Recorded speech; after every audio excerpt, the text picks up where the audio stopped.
and said, that's wonderful news. She goes, wait, you didn't hear me. I said that my husband is always mean to me. He's always angry at me, always calling me names. And Shifu said, that's wonderful news. And she said, what are you talking about? None of that makes sense.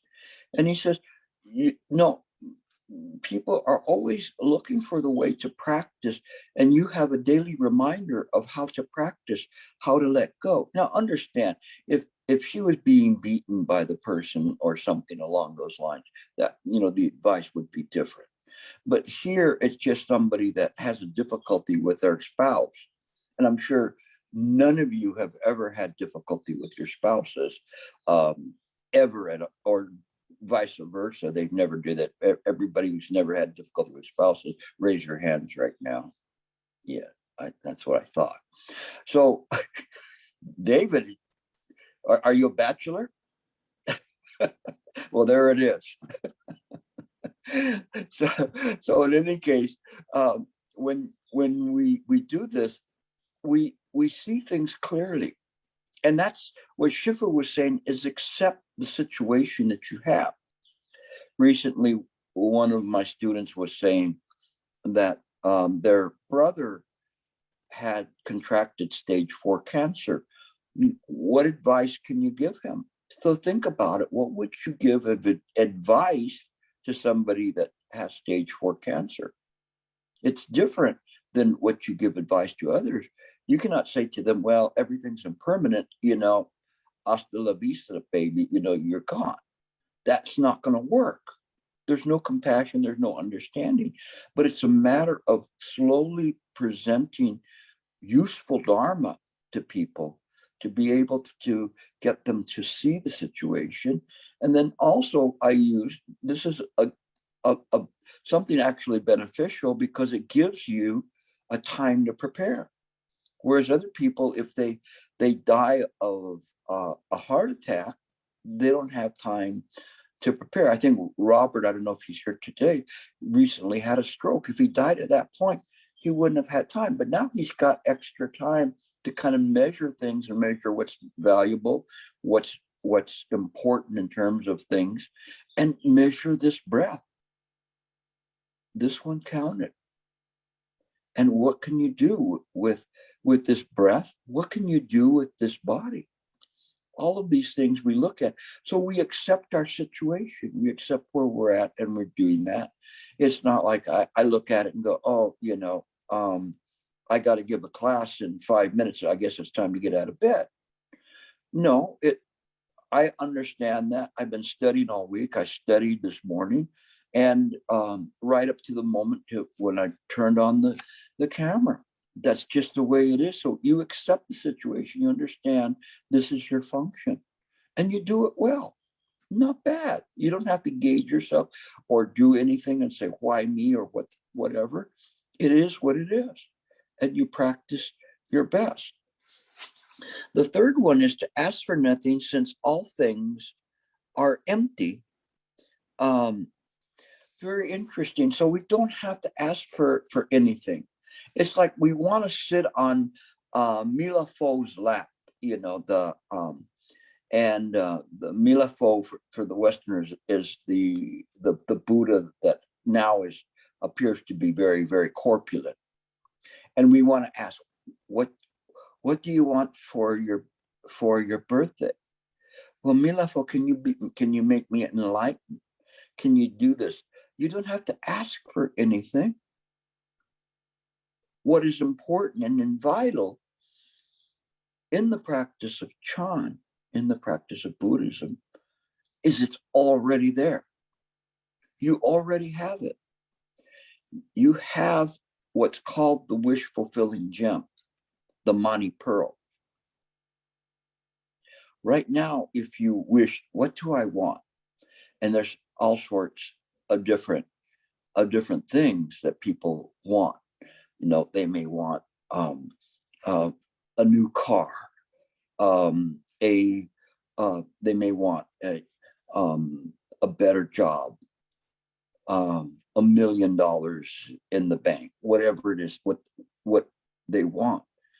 But that's out of ignorance, because they don't understand. The wish fulfilling gem not only grants your wishes, but it grants you the wisdom to know what to wish for.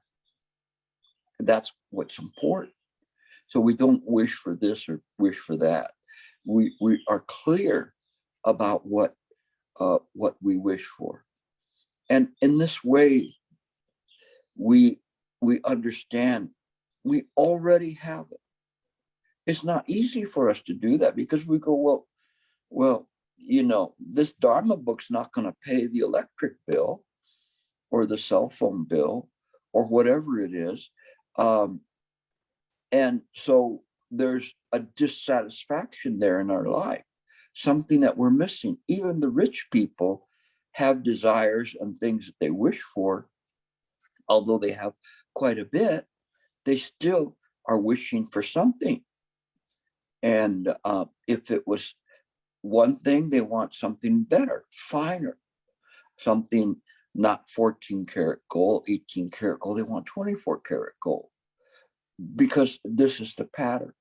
But imagine that if you have already no desires of this way, and if you have no desires in the practice, but simply to practice, then the doors open up on their own for wisdom, because now you've let go of all of these things that are there.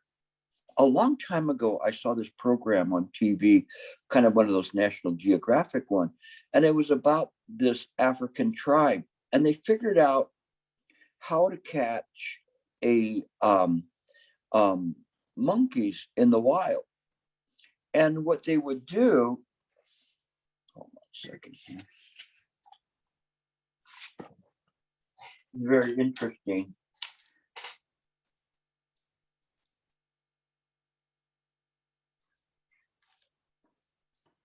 They would have a gourd like this, and with a very narrow opening here, and they'd place a nut at the bottom of the gourd.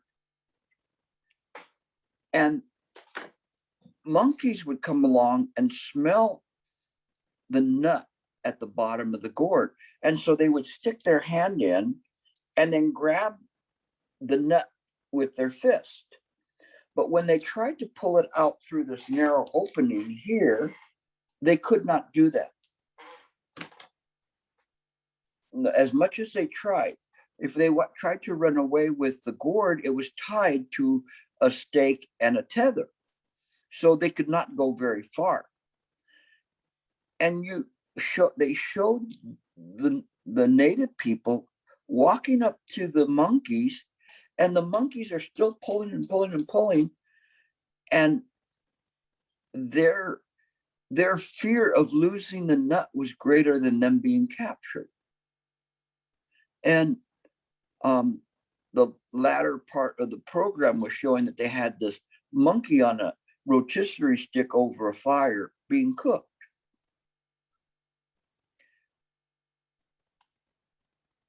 It is how we get trapped.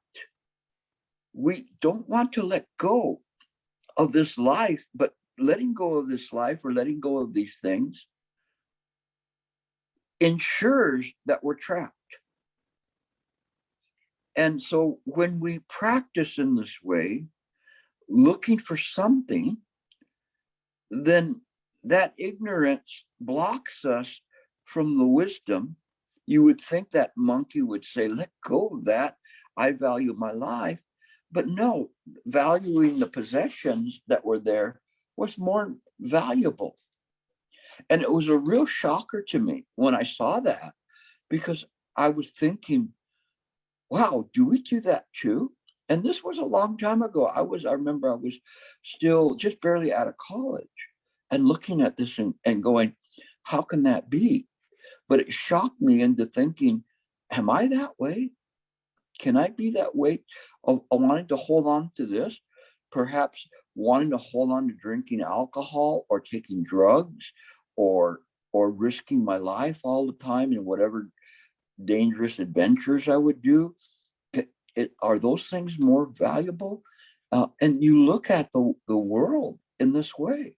It's very, very strange.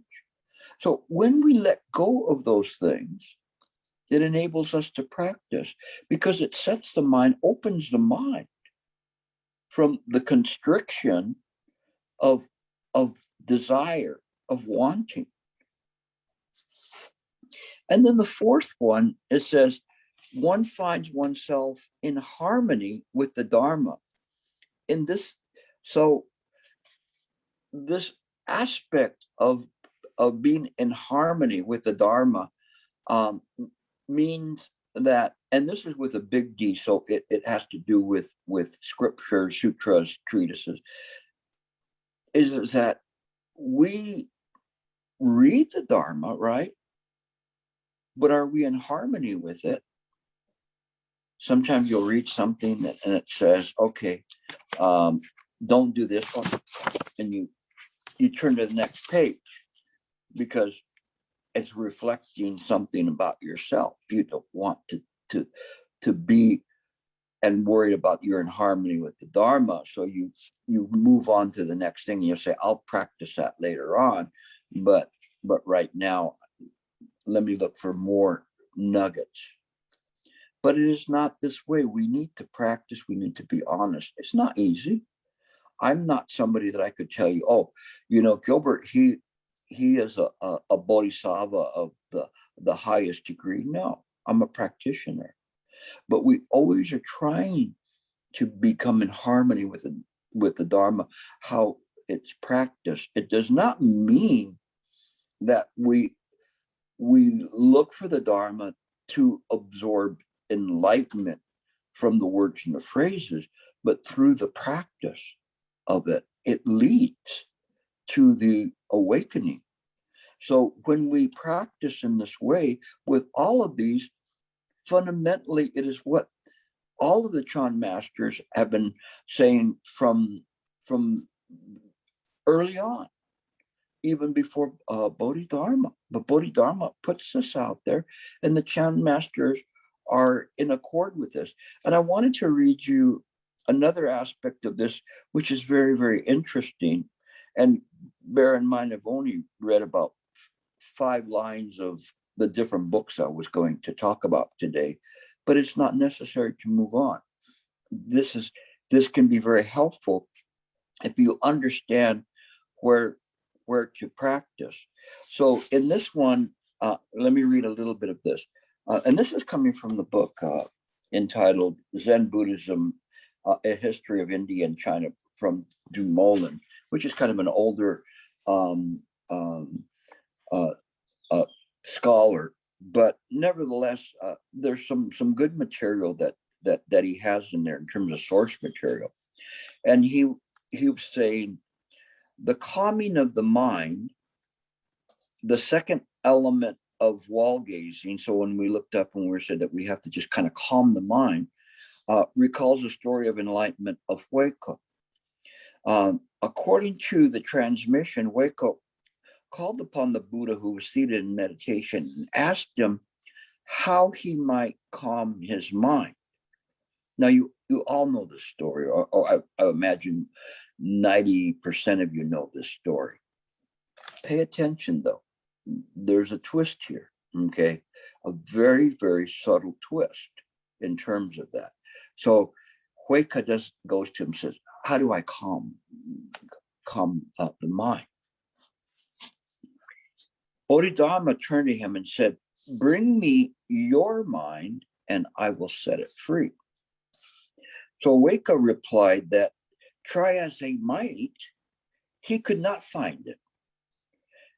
At this, the Bodhidharma spoke again. Your mind is free.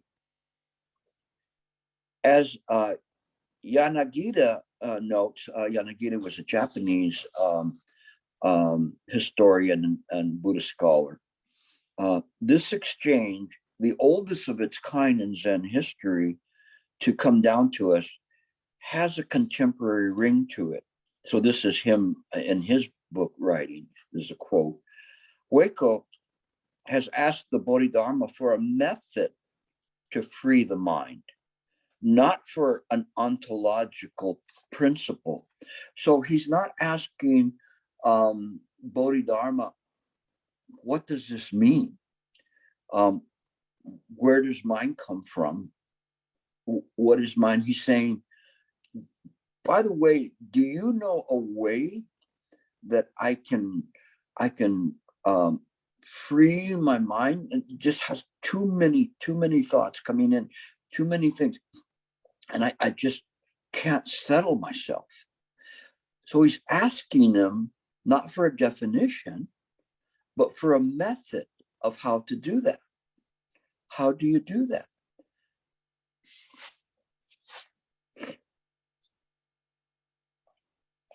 Bodhidharma sets the mind of Waco free. How? By his interlocutor firmly into view in an original and fundamental sense. So what he's saying is he's giving him the probe to find the mind. If we're going to get rid of the mind, we have to find it, right? So it's like as if one had the mouse in the house, and we say we need to get rid of the mouse. What would be the first thing that you'd have to do? Pretty obvious, right? Find the mouse. If you don't find the mouse, you can't take them out. So Dhamma presented to wake up, look for it. And so as he began to look for it, and so he's saying in an origin or fundamental sense, where does it come from? What is this? First, you have to know, what is this mind that you're looking for? What is it? And so you have to know from where it comes. Is there a hole in the wall that enables it to come in? And then is it really real? And so you have to look sincerely. You have to put your efforts into this investigation. This is not something idle. This is not something that Bodhidharma said, actually, you don't really have a mind, your mind is free. That would have done Hueca no good whatsoever. What Bodhidharma said was, this is how you should do it. This is the method. This is contemplating the mind, looking into the mind. Not a definition, but a method. And so he said, though freed, there is no mind that has been freed. Though sought, there is no mind to be found. The mind is beyond grasp. And so in this first koan that comes up in Chan, it says that the essence, and so this prefigures the essence and the formation of the Chan school. So what is the essence? Is investigating mind, contemplating mind, looking into mind, not self, but mind itself. How does this come about? The practice of Abhidharma, the Yogacaran school, the Madhyamika school, they all use their methods to do that. Chan looks at it and says, they're all pointing to something that is not necessarily concrete, and they have their different ways of looking at it. But when you look at this and say it's not real, it's not consciousness, it's neither apparent nor absolute, then what is it that we do? And they're saying it is not a thing, it is the action of the contemplation into mind. When you're sitting on your cushion in a retreat setting or at home, and your mind is not on contemplation, you're wasting your time. Go and watch the Dancing with the Stars or whatever is on TV, because you're wasting your time on the cushion. You have to be contemplating. Contemplating is not cogitation. You're not sitting there pondering. Contemplation is the acceptance of mind within the parameters of the words and phrases from the Dharma. You're in harmony with that, and sitting in harmony with that without thought. But nevertheless, there's activity there. It is illuminated. It is not dead. The illumination is mind itself. When mind is left to its own device, it is bared from all of the karmic constructions. It illuminates. It's always illuminating. We just don't see it. It is as if one was standing right next to a light post, but we're on the other side of a telephone booth, so we cannot see the light because the telephone booth prevents us from seeing that light. But it doesn't say that the light isn't there, that's illuminating equally. It's just from the causes and conditions. If we step out into the light, it illuminates. Not only does it illuminate, but it illuminates right through that telephone booth. And we see that telephone booth was never anything different. But we have to step out. We have to step out of the darkness, of the obscurity that arises from holding on to the thoughts of a personality, a life and being. We let go of that. That was the admonition of the Diamond Sutra. Forget about those things. Just if one is there, and if we're wall gazing, biguan, everything we see is mind. Clearly, it's mind. So the wondrous nature of mind is being revealed moment to moment to moment. We don't see it. We see it as, hooray, my team won, or boo, I lost my job, or whatever it is, my car won't start, or all sorts of different things that can come up in your mind. And we're trapped in that. Rather than let go, you let go. It doesn't mean that Gilbert won't have a headache today, or slip and fall, or whatever could happen. Those things can happen, and they do happen. But it means that we put everything into a perspective. And this is what's really important for us in terms of how we practice. So it says, the mind is free, excuse me. I'm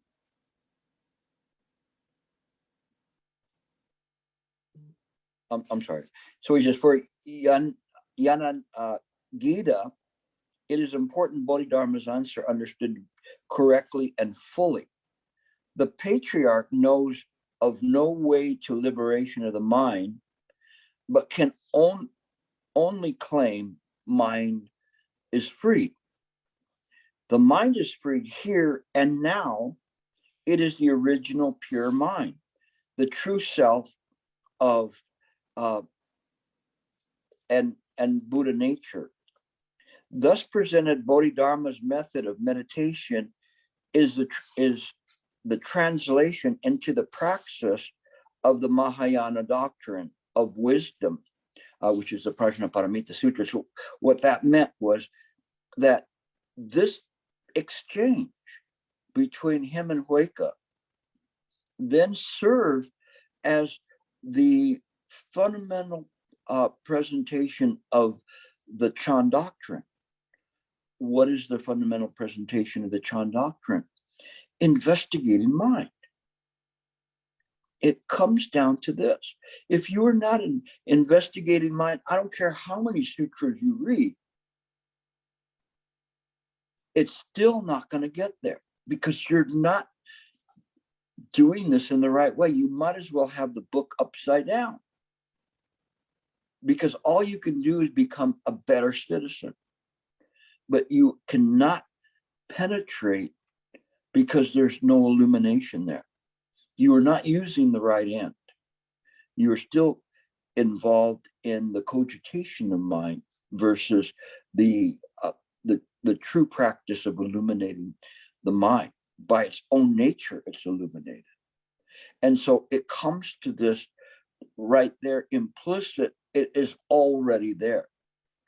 So it wasn't saying, I have, freed your mind.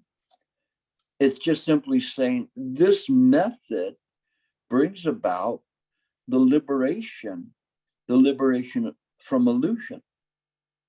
There was never any independent life and being there. It's just mind. But we have to look at this very, very carefully. Okay. I'm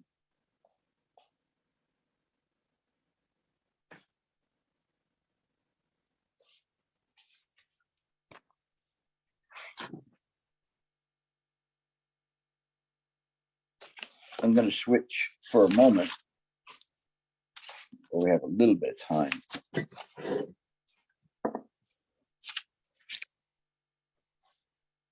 So this is Matsu. And as a monk asked, what is Buddha? And Matsu replied, mind is Buddha. And monk asked, does mind have defilements? Very interesting, right? Does mind have defilements? What do you think? Does mind have defilements? If somebody asked you, does mind have defilements? What are you going to say?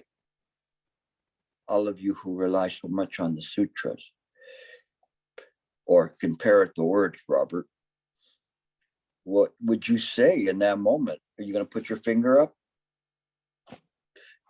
Yeah. And so does mind have defilements? So Matsu said, defilements by their own nature drop off.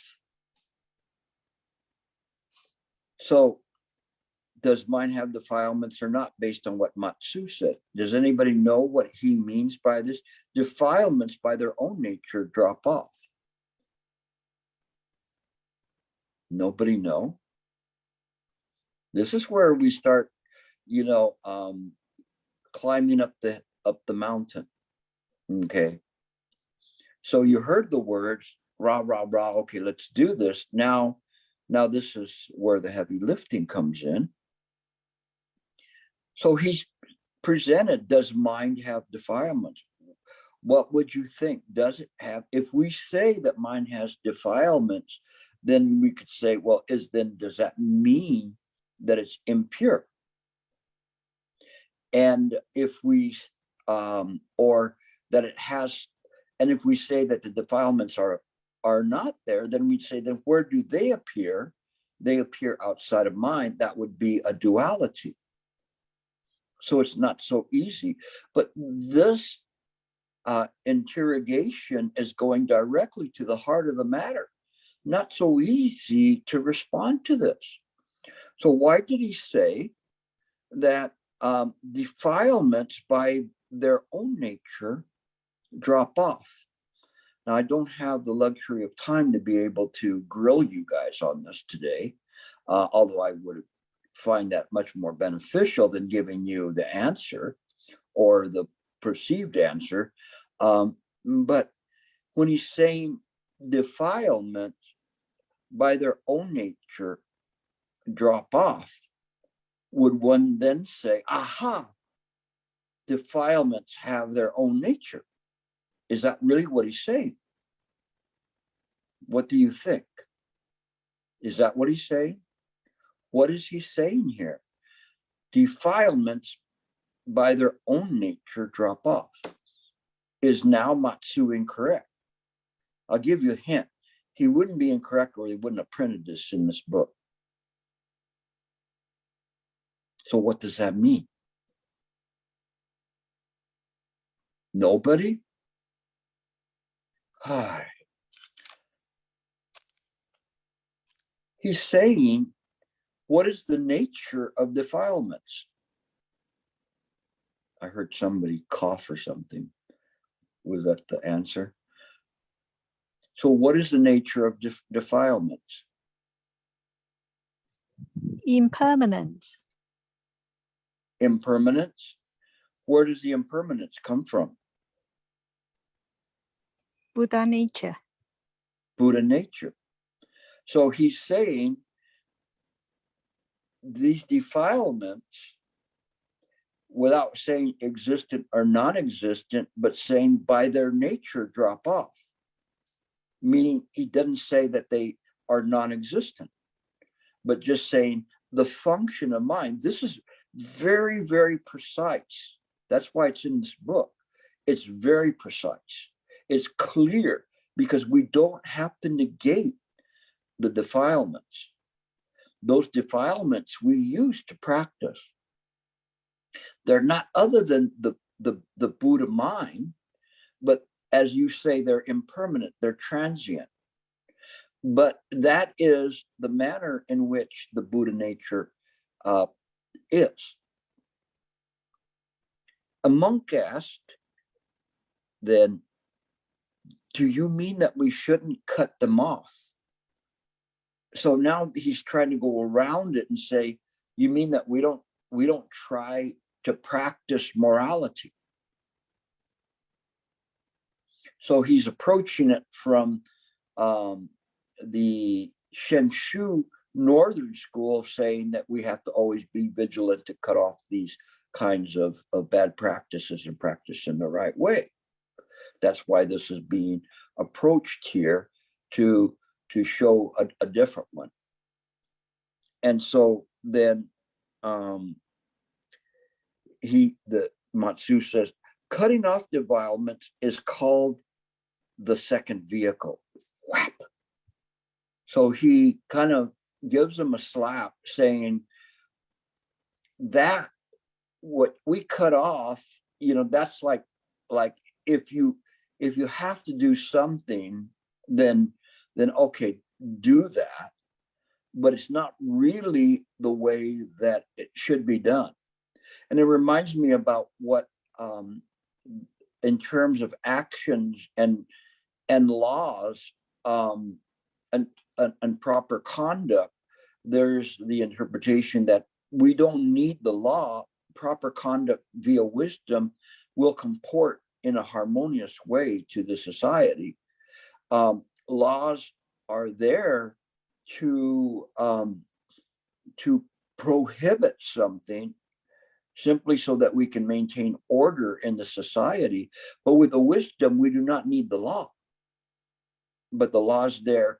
That's the thing to keep people honest or keep them from using their dishonesty to harm others. That's the second vehicle.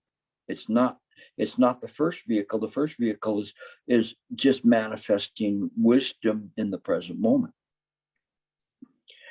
So when defilements do not arise, this is called nirvana. So nirvana is letting go of these defilements. One just sees the things there as they are, and we're clear about it.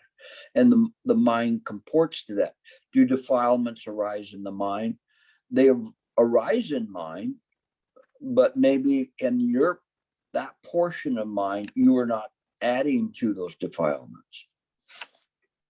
A monk asked, how does one sit in meditation and observe purity? So how do we then sit in meditation and observe this purity?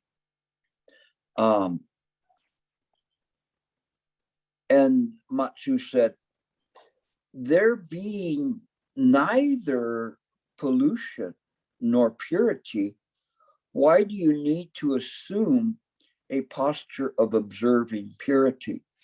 And again, this is a reaffirmation of what he just said, because this person didn't get it.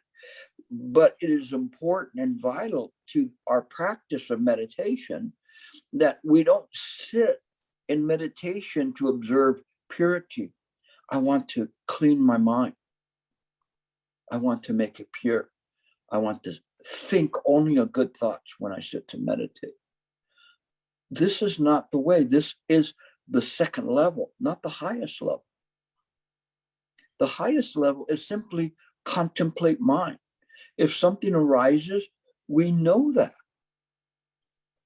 We sever the mind that desires continuation.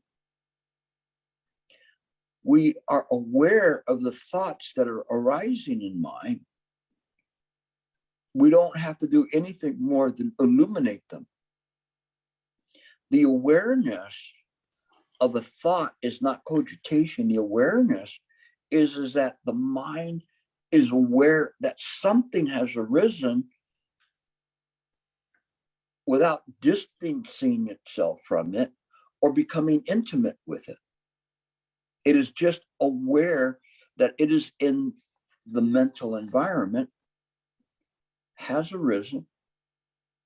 It is aware that it is arisen from karma, from habitual tendencies, and lets it go.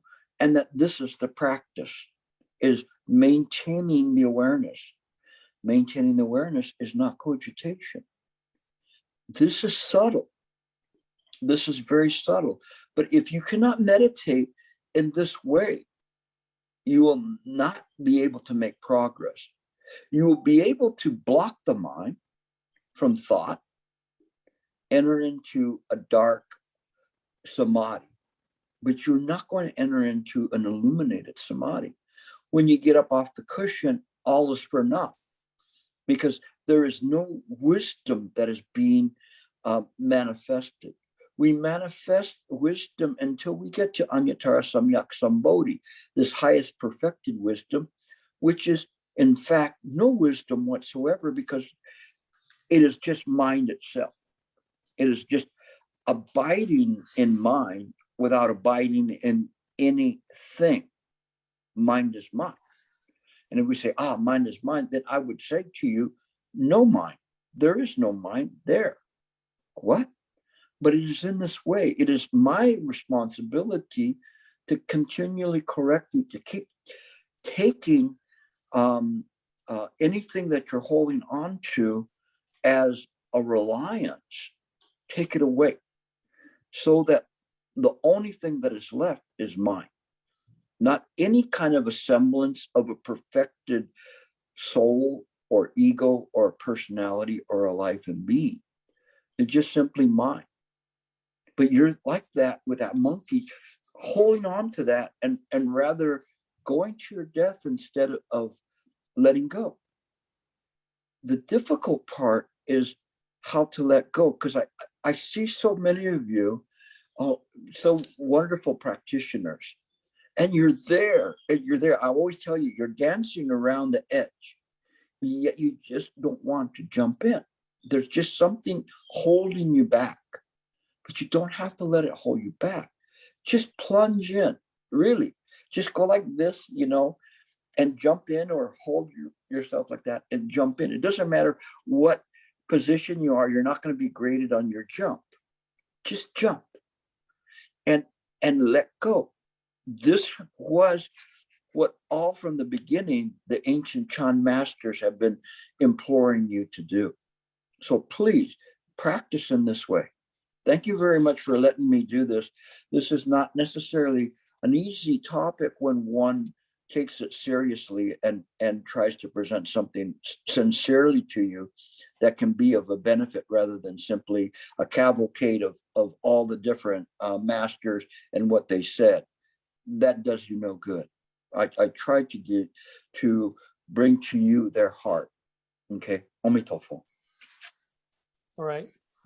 Thanks, Master Gilbert, for today's wonderful talk. Now is the Q&A section.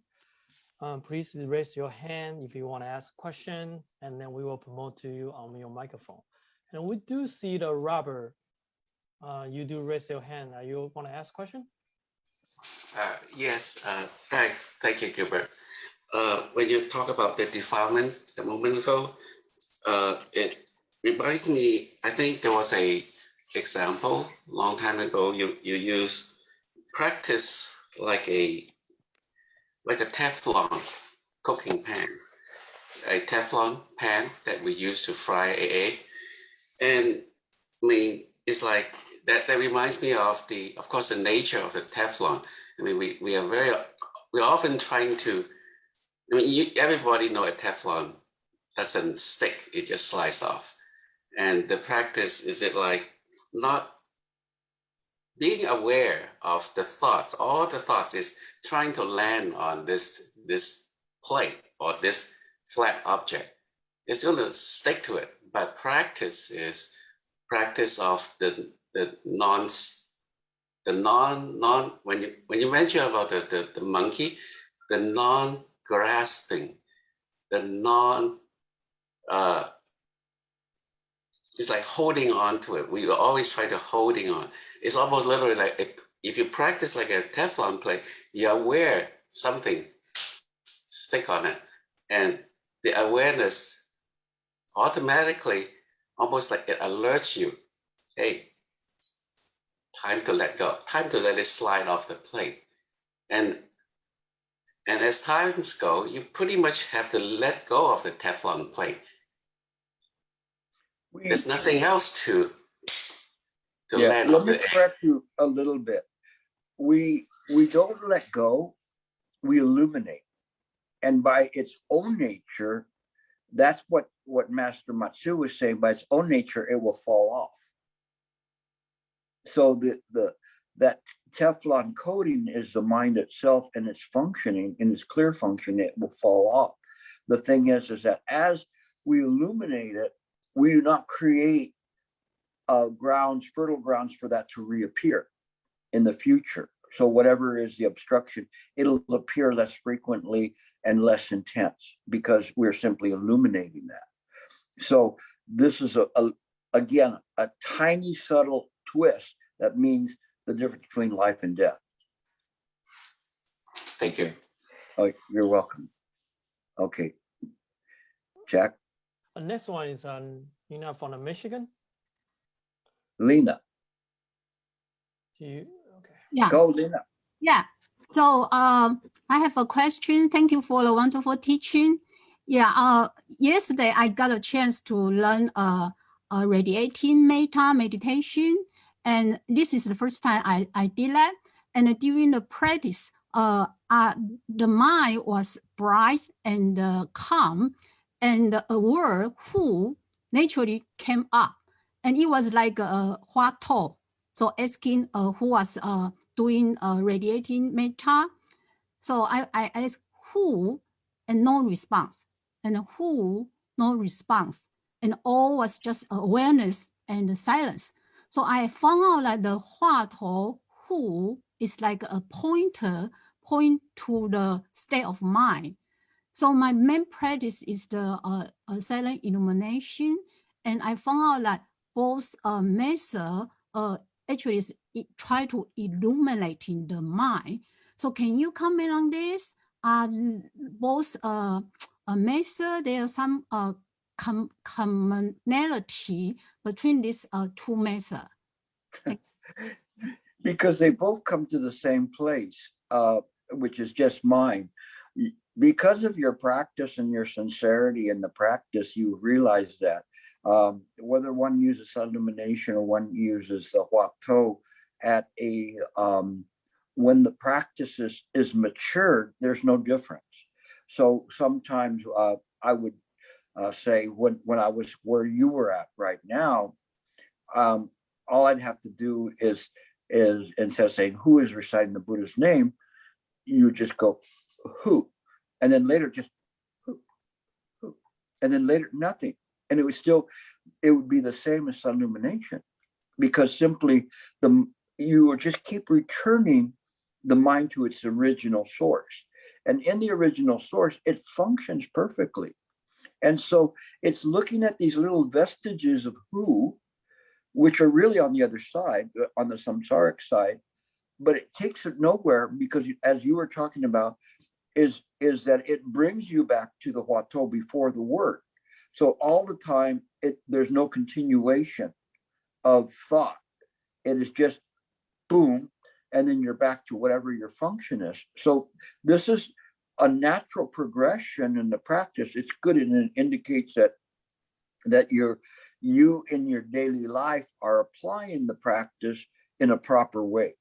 And so naturally the practice will come up. And it was like a while back, I was being taught at night the Dharma.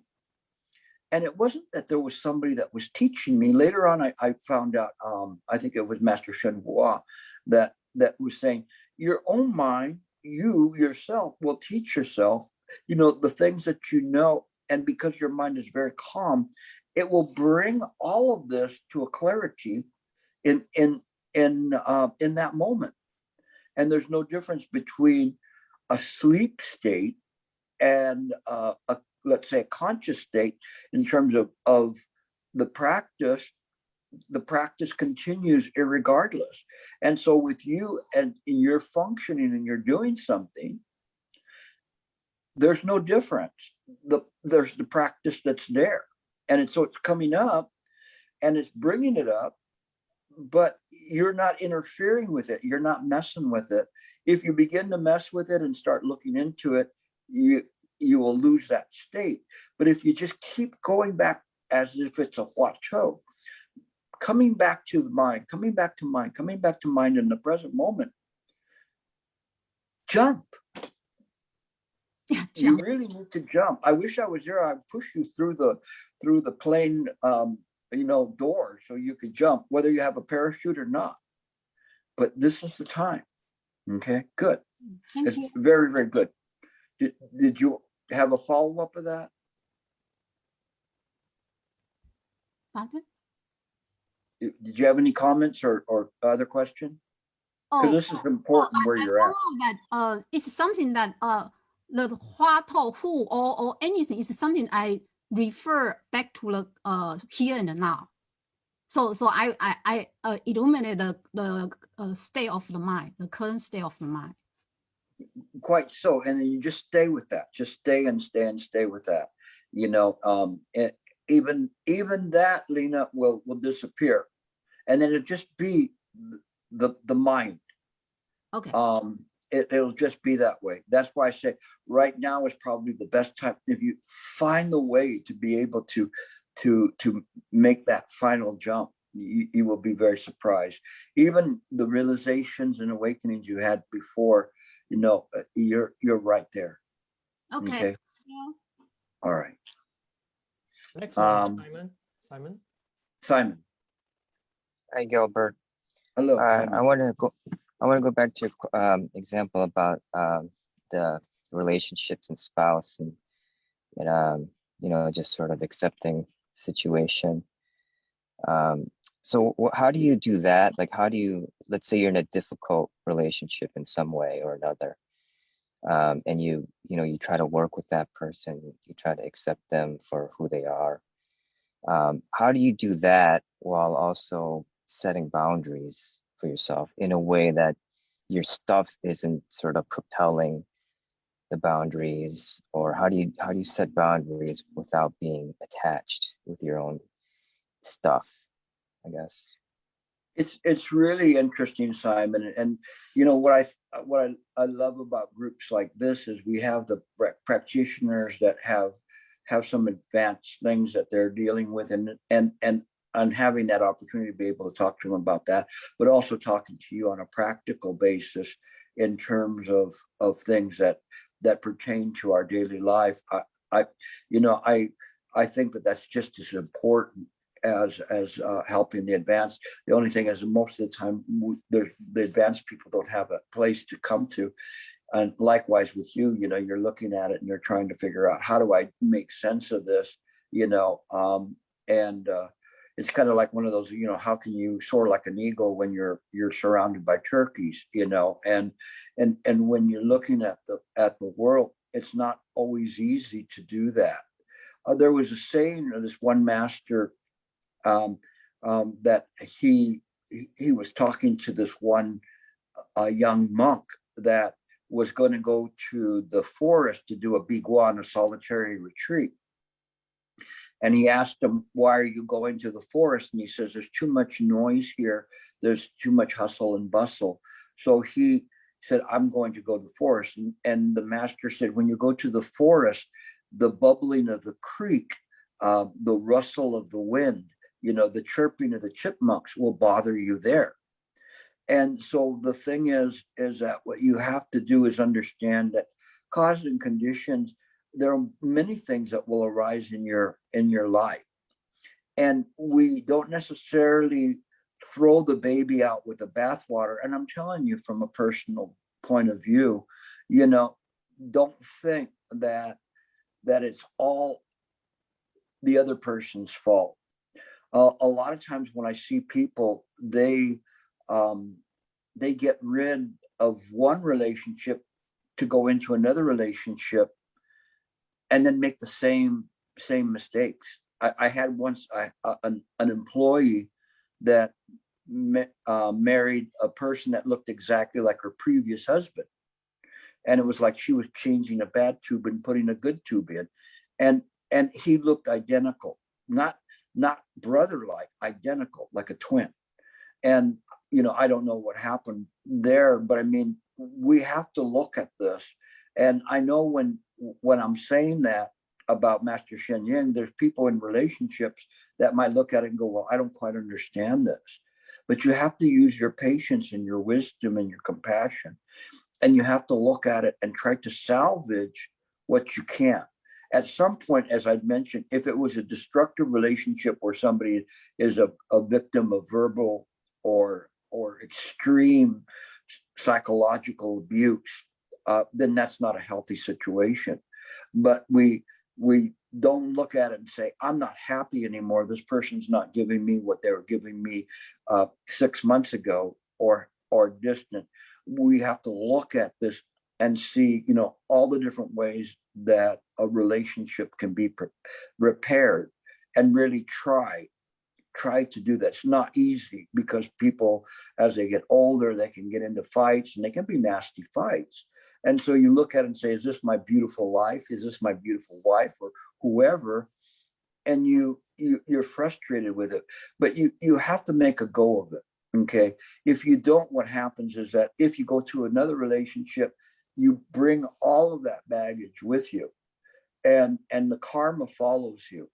And so it's better to try to save it if you can, and deal with the people, whatever the relationship is that's there, try to salvage it. And if you can, fine. If you can't, then the wisdom that maybe you might be better off by yourself, but you don't use it as your default choice. You really try your best to stay in a relationship. It's not easy. It's a lot easier just to throw it out. Boom, I'm gone, and or the other person will say, I'm gone. But this is not the solution.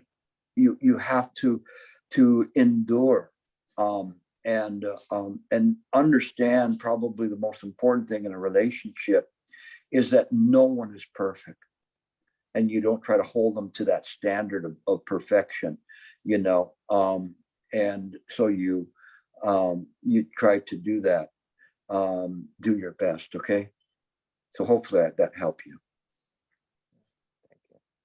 All right, next one is Miranda. Miranda. Thank you very much. Thank you very much, Gilbert. You definitely played my Sharona tune to a different arrangement. Thank you very much. So hopefully one day I'll be able to do that. Anyway, I'll just keep practicing.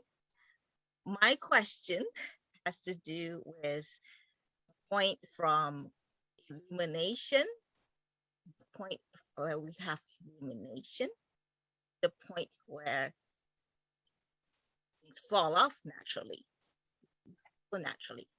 But between where that period, I sometimes feel like there's a tendency to be really attached and sort of be in an ambivalent kind of situation of, okay, I've illuminated now. It shouldn't be attached to it, shouldn't be attached to it. Let's say in the example of being in, when I'm in an angry situation, I'm in anger. I recognize I'm angry. Now I know eventually that this anger will go. However, during this time, I'm like really furious. So how would I be able to let my mind manage that? Bring it to the point where we go, okay, you've acknowledged it, you've illuminated it. Okay, just let it go. Just let it go. You don't indulge in those spikes of emotions. It doesn't mean that you have to be a zombie or dead, with things. But you try to smooth those out little by little. And because those spikes of emotions will, will end up having you make bad decisions, and you may go home and you go, how did I buy this gaudy purse, and or how did this happen? Whatever it is, those emotions, or why did I say that to that person? So what we do is that we become aware when we're losing it. Okay, this is not the easiest thing to do, and believe it or not, what I do, I would say 99.9%. There's exceptions, but what I do is that when I feel like I'm losing it, I began to recite Amitofu and bring my mind back. Amitofu, Amitofu, Amitofu, Amitofu. So that at that point, it's kind of like what the Christians would say, what would Jesus say, or what would Jesus do in this moment? So if you have Jesus there, and you're going, Jesus Christ, I can't believe you did such and such, oh, sorry, Jesus, I didn't know you were there, and the same thing here. If you put your mind on the recitation to calm you down, then you realize that you're calming yourself down. Now this becomes the new norm for you. When you feel the spike of emotion, rather than indulge in the emotion, you go to the practice, because it will remind you about that, and then you can bring yourself back down, and then it is again that you don't you often regret what you said, but you rarely regret what you didn't say. And so when you understand it in this way, it smooths things out. It's not always easy to do that. It's not, but it makes it a lot better. You have to endure and have patience. Remember, that's a paramita, is to have patience. And so the more the patience you have, the easier the life becomes for you. Okay, it makes it so much more easier if you have patience, and and you understand that people have their problems, but that's their problem, not your problem. So you don't make it yours. Okay, try that. I'm sure it's going to help you.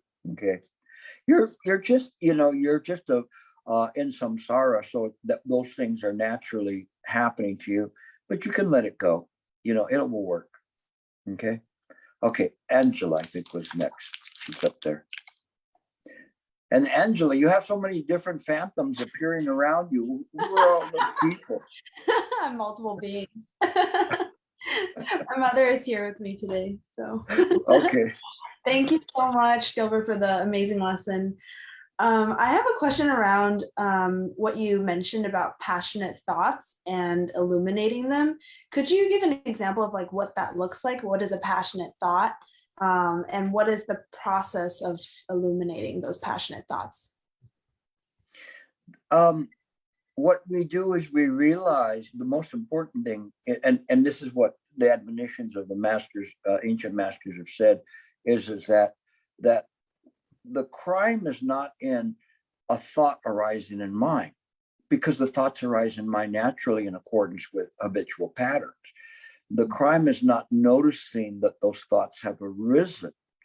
And so when we don't notice that the thoughts have arisen, we're 2 steps behind, because then we have to catch up and then realize that thought now has attached to it an akusala thought which is some kind of an additional vexing thought or discriminating thought. So when you look at it, for instance, and if I was going to go to a night market in Taiwan, and I smell stinky tofu, hacho, hacho, like right away, because before I'm able to catch that, I already have formulated the idea of the smell. And I remember going to a night market there and attaching so much to that smell that it made me miserable. But the people around me were going, oh, where's the stand? I want to go to the stand to buy it. And I'm going like, no, because I was so far behind in seeing that, instead of going, okay, it's the smell, diffuse the smell. I don't have to attach to the smell. It wasn't that the stinky tofu was so bad to the smell, although it's pretty bad to me, but I'm getting better at it. But the thing is that it was the attachment that amplified that. And so when we do that, we become more and more aware of the present moment. In the present moment, we see that those things are arising, these passions and these attaching thoughts, and we just let them go. We let them go. When we let them go, it's a wonderful thing happens, is that it neutralizes, because the mind is returned to like where Lena's mind was in, what we call upika, the state of equanimity. And so in this upika, the mind is very, very stable. And so as these thoughts come up and you go, yes, I know, Gilbert, in the past, you really hated the smell of stinky tofu. You couldn't stand it. But for today, let's play like we don't, ignore it, and we just realize it's there in the environment. It's natural because you're in Taiwan, you're at a night market, and the people love that. Let it go, because it can be that bad. If people eat it and people enjoy that, then it's your discrimination, not their discrimination, that's causing this. And so when you see this in you, it helps you, because whenever you're around people who are really annoying or whatever, you let it go. You just realize, you have pity for them, that they're so annoying that they're that way. And one of the things that's helped me a lot, especially lately, is in my evening blessings. And believe me, I end up blessing the entire world and universe and whatever, I'm going, okay, go to sleep already. But I also include people from my past or my present that are causing me harm or intend to cause me harm, or that before I had negative opinions about. And I bless them as well. And it really helps. It really helps to neutralize that kind of negativity that can arise in the mind that causes resultant habitual patterns in the future. So if you understand this, then you just let it go. Just let it go. Use your patience, and it will work for you. So I'm really happy again, because these are things that are practical that we use in this samsaric world, and they help us to practice right. Once you see that and you see how you practice that way, then you have faith. Hey, this works. No, and it will be that way for you. Okay. So as someone who that's from the person who is judging or discriminating the situation. What if it's someone who is like a spouse to that person, or a boyfriend or a girlfriend to that person who is discriminatory towards the situation, or a food or stinky tofu or whatever the thing is? How do you not get offended? Is you want to bring me your husband. So the thing is you just have patience as much as you can. It is not easy, but whenever that comes up in your mind, you say amitofu, and then you begin to through your own practice begin to cultivate in that person that same practice, by not giving in to those discriminations or anything like that, but just accepting and understanding that way. And the reason I was saying about the one husband, because I've had that too, where people come and say, I want you to help me with my husband. And then, how long has he been doing this? All the time I've known him. Well, all the time you've known him, it's not like I'm going to go like this and change him like with a magic wand. But little by little, people can change. But you have to set about to change the environment that you're in, the mind environment, to not allow those things to happen to there. And that's important. I'll tell you a very, very quick story. I had one person that was telling me that her husband knew all the buttons to push. You're ugly, you're fat, you're sloppy, you're dirty, you're this, you're that. So I said to her, you know what these are? And I had her list them all. And I said, every time he does that, just smile. And so she went home, and her husband was in this pattern of going through all of the things, the little buttons. And she, every time he hit a button, she recognized that he was hitting the button. Yeah, there it is. There it is again. And before, those buttons would immediately cause her to get angry. By the end of the evening, he was so frustrated. And he says, why aren't you yelling at me? What? Why aren't you yelling at me? And he was so frustrated because none of the buttons worked anymore. He just kept pushing them, pushing them. But they didn't work because she diffused it. It was her choice to do that. You see? So let go. Let go. Don't let those buttons diffuse the buttons. Okay? All right. They don't work anymore. All right, thanks. So much. Thank you. All right. Are we through then, Jack? Yes. So we probably, can you let us to transfer merit? Yeah, all right, we'll do that. Let us all transfer merit to all of those today that are engaged in the Dharma or to be engaged. May their practice strengthen, may their faith strengthen. May they lead others to awakening of the mind. May all of the merit that we've gained here from speaking and from listening be transferred to all of those in the future to bring more and more people to Buddha Dharma, and so that they can be free from suffering and realize liberation. Amitofo. Thank you all for listening. I know it was kind of a very unique way of approaching, but I actually enjoyed these lectures very much from the approach. You can see that Buddha Dharma is something that's not from the books. All right. Take care. Thanks. Thank you, Jack. Take care, everyone. Bye. And then Harry Miller's coming next week with a Lotus Sutra. All right. So blessings to him too.